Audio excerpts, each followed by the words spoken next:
প্ৰাৰ্থনা কৰোৱা। মই আজি এটি কবিতা আবৃত্তি কৰিবলৈ ওলাইছো। কবিতাটিৰ শিৰোনাম মাহীদেউৰ পুতলা।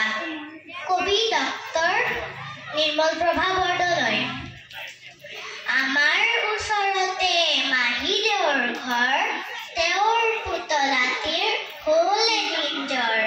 পানী লগা জ্বৰ, হাঁচিও ডাক্তৰ ডাক্তৰ, মাহীদেউৱে ক'লে ডাক্তৰ আনিবলৈ দাদাই দৌৰ দিলে।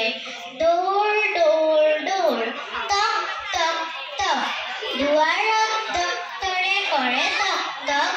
পুতলাই ভয় খাই কপে ঠক ঠক, ভয় নাই ভয় নাই, ডাক্তৰে ক'লে লাহেকৈ পুতলাত বেজী এটি দিলে।